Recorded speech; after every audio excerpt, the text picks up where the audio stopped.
Hello tout le monde, j'espère que vous allez bien. On se retrouve dans une nouvelle vidéo pour l'actualité crypto. Aujourd'hui, on traitera uniquement d'analyse technique parce que côté analyse fondamentale, je viens de faire un peu le tour. Il n'y a pas grand chose de nouveau. On parle encore un peu de l'affaire FTX pour ceux qui veulent suivre, mais il n'y a pas de grosses news particulières. Des news sur le fait que les mineurs de Bitcoin commencent à revoir un peu leurs priorités dans le sens où effectivement ils ont un peu la tête sous l'eau. On en avait déjà parlé la semaine dernière ou la semaine d'avant, je sais plus, donc vraiment c'est pas vraiment une news.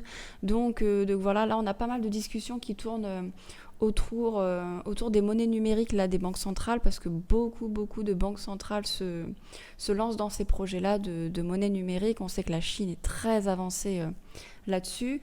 Voilà, donc il y a pas mal de débats, mais pour l'instant, niveau crypto pur, Bitcoin, etc., pas d'autres nouvelles particulières. Donc voilà, j'ai pas forcément l'envie d'en parler dans cette vidéo. Je trouve que l'analyse technique va être un petit peu plus intéressante. Et puis voilà. Alors là, je me suis mis en weekly. Ça fait longtemps que je m'étais pas mis en weekly. À l'époque, on avait vu ces belles divergences qui avaient été confirmées. Hop, tac. Hop, voilà, je vais y arriver. Hop, j'ai enlevé le magnète. Donc voilà, on avait vu ces belles divergences ici. Donc ça, c'est assez intéressant de voir ça. Bon, ces divergences-là, en fait, elles annoncent un retournement de situation. Maintenant, elles annoncent en termes de probabilité, il n'y a bien évidemment aucune certitude, comme vous le savez, je pense, si vous suivez nos vidéos depuis un moment. Ce qui est intéressant là, ce que je voulais vous montrer, c'est sur les dernières semaines, là, depuis juin, vous savez, on a eu ce premier range et le deuxième range là, qu'on est en train d'entamer depuis la période FTX. Alors, encore une fois, allons savoir si c'est vraiment FTX qui a fait ça ou est-ce que juste ça a accentué, je ne sais pas. C'est des questions qu'on peut se poser, mais ce que l'on voit ici, c'est que, on a un beau M qui s'était formé et qui avait été cassé. Alors pas de manière très franche, c'est vrai, parce que ça s'est fait en 2 bougies, mais quand même un M. Et on a eu après des semaines où ça n'a pas trop bougé, on est resté autour du niveau de cette neckline ici. Si on la trace, je vais vous la montrer peut-être pour ceux qui ont un petit peu de mal à la voir ici. Hop. Ah non, je me trompe. Voilà. Et quand on trace le Fibo de cette neckline, hop. Alors, est-ce que je suis bien positionnée? Est-ce que j'ai pas les... Voilà. Quand on trace le niveau de cette neckline, ce qu'on remarque, c'est que le premier objectif de ce Fibonacci, il est vraiment pas loin et on est venu le chercher sur ces différentes semaines, là, en fait sur ce mois de novembre, on est venu le chercher. Donc il est encore une fois pas impossible, comme vous le savez avec le Fibonacci, qu'on vienne chercher ensuite le deuxième objectif. Ce niveau-là a été atteint, on peut consolider pendant un temps, on peut même retourner à la neckline, ça c'est pas du tout impossible, mais on peut aussi concrètement aller venir chercher là au niveau du deuxième objectif, et ce deuxième objectif il correspond aux alentours des 13 500, 13 600.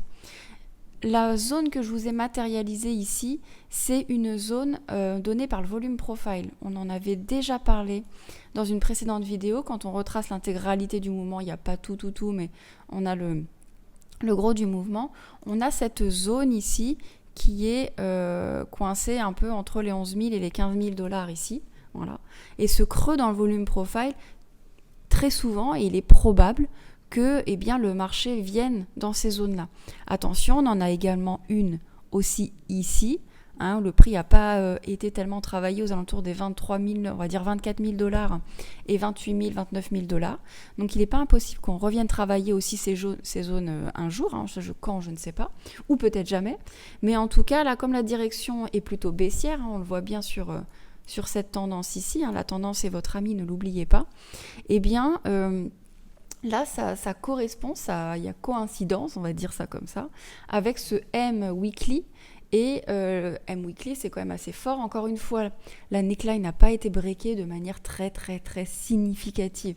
Donc, gardons ça quand même à l'idée et prenons ça avec des pincettes. Mais en tout cas, revenir dans les 13 500, ça serait revenir dans ces poches de liquidité ici que nous donne le volume profile. Et donc, ça donne plusieurs indicateurs de l'analyse technique qui nous indique ça. Maintenant, attention, encore une fois, en termes de psychologie du marché, vous savez que le marché aime bien piéger. Si tout le monde pense que l'on va aller en bas, etc., il y a de fortes chances qu'on se mange un short squeeze, pardon, je vais y arriver, et qu'on revienne chercher un peu plus haut, voire qu'on réintègre l'autre range, ou même aller chercher, pourquoi pas, des poches de liquidité au-dessus de l'ancien range, en réalité, parce que c'est ça, c'est au-dessus de l'ancien range, aux alentours au-dessus des 24 000, 25 000 dollars pour le Bitcoin. Donc voilà, ça je voulais vous en parler, je trouvais que c'était assez intéressant. Quand on passe en daily, alors forcément du coup ça fait un peu brouillon tout ça, hop, on va supprimer ça. Pour la neckline ici, je vous la retire, on a le Fibo, je pense que ça suffit. On a la poche de liquidité ici. Est-ce qu'on a des divergences avec le MACD? Et bon, une petite quand même, une petite. Ici, je ne sais pas si vous voyez, là on a un prix qui n'a pas tellement bougé quand on regarde entre ici et ici. Et là, on a une petite divergence plutôt haussière qui se crée. Bon, elle n'est pas exceptionnelle, mais elle est quand même là. Hop. Elle est... Oui, on peut dire qu'elle est confirmée. Oui, on est repassé au-dessus, on peut dire qu'elle est confirmée. Hop. Donc oui, on a une autre divergence en daily, qui est beaucoup plus petite forcément. Mais on a une petite divergence. Donc potentiellement un retournement de situation, potentiellement un petit short squeeze qui se annonce pour revenir chercher plus haut. Voilà, c'est tout à fait possible. Quand on regarde Ishimoku, on tourne autour de la Tenkan. Il n'est pas improbable qu'on revienne chercher cette Kijun et cette ESSB là, qui sont quasiment au même niveau et qui sont sur le haut de ce range là. Ça, c'est une zone vraiment importante pour le coup.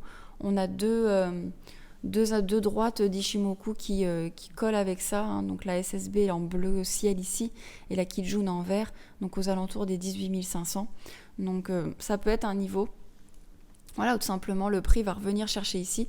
Maintenant, tant qu'on break pas à la hausse ici, pas de signal bullish, on reste sous le nuage et voilà quoi. On peut tout simplement venir faire ça et venir réintégrer, voire même venir chercher ces poches de liquidité là un petit peu plus bas. Donc soyons prudents. Voilà, soyons prudents. Je pense que c'est essentiel.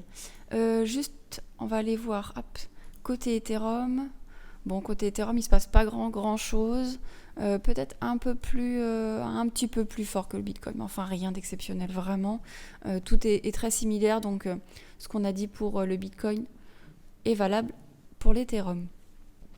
Parce qu'on en avait déjà parlé, nous on n'a pas breaké le précédent range, donc il est toujours un petit peu plus fort. Ok, on va pas aller voir ça plus loin, on va aller voir sur la macro, le SPX. Alors, qu'est-ce qui s'est passé?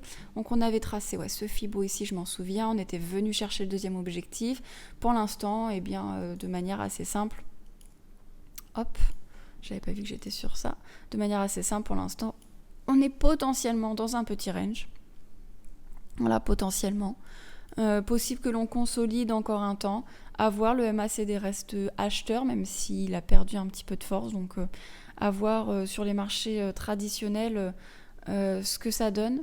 On a eu la période là du Black Friday et de Thanksgiving. Donc, c'est un peu logique qu'il se passe pas grand-chose. Je crois que Thanksgiving, c'est là quasiment en même temps que le Black Friday, si je me trompe pas. Il me semble que c'est une semaine après, si je dis pas de bêtises. Peut-être que je me trompe, je sais plus. Mais je sais que c'est quasi en même temps. Donc c'est possible que ça bouge pas trop ou alors qu'il y ait d'énormes mouvements. Je sais que sur les années précédentes, c'était un petit peu ce qui s'était passé. Côté dollar. Ok, le dollar, et vous avez souvenu, il avait fait suite à tous ces W, des M dans des M dans des M. On avait tracé le Fibo, mais on avait vu qu'il avait atteint, donc j'avais retiré. Pour l'instant, le MACD est vendeur, mais il n'est pas loin de recross. Il n'est pas improbable, pareil, qu'on ait une petite zone de consolidation ici, parce que mine de rien, il a quand même pas mal bougé, ce dollar. À voir maintenant quelle direction il va prendre à l'issue de ce range. Voilà. Ensuite, côté altcoin, j'ai pas vraiment là. Moi, il y a plusieurs altcoins que je suis, dont j'en avais parlé. Je sais pas si vous avez vu, il y a le BNB qui a été assez fort là ces derniers temps. On a eu des belles rehausses là depuis mercredi dernier, de la semaine dernière. On avait quand même eu des belles choses. Voilà, il y a des cryptos qui se sont... Il y a des cryptos qui se sont un peu réenfoncés, qui ont un peu suivi le Bitcoin, c'est-à-dire qu'ils ont refait des plus bas comme l'ADA. Vous avez des cryptos comme BNB, Matic qui sont restés très forts. Vous avez des cryptos qui concrètement donnent le sentiment d'avoir posé un bottom, comme le pire ici. Hein, on voit qu'il n'y a pas eu de plus bas sur toute cette période-là, depuis le 12 mai. Donc là, on est vraiment sur une période d'accumulation et d'horizontalité. Donc ça, c'est assez intéressant. Maintenant, ça ne veut pas dire que ça ira pas plus bas, mais même quand le Bitcoin crash, vous voyez, ça se maintient. Donc c'est que vraiment, ce sont des zones très défendues. Voilà. FTM, c'est un peu pareil, sauf que ça a quand même breaké le plus bas, mais pas de beaucoup. Donc c'est vraiment des cryptos qui posent le bottom, à mon avis. Solana, par contre, lui, il a subi avec l'histoire d'FTX, hein, forcément, hein, puisque Alameda Research avait vraiment vendu. Donc bon, pour l'instant, il se maintient là entre les 10 et les 15 $. Bon, voilà. Faites attention à vous, surveillez bien sur les altcoins et vérifiez bien si on est dans des zones d'accumulation, si on a ces marchés très horizontaux, pardon, et surtout si on a réussi à breaker un nouveau plus bas ou pas. Voilà, c'est ça les questions qu'il faut vous poser. En tout cas, j'espère que la vidéo vous aura donné certains éléments. N'hésitez pas, pour ceux qui ont un petit peu de mal, qui sont vraiment débutants, nous avons une formation disponible gratuitement. Le lien est dans la description et en commentaire, donc n'hésitez surtout pas. Et sur ce, je vous dis à très bientôt dans une prochaine vidéo. Ciao, ciao.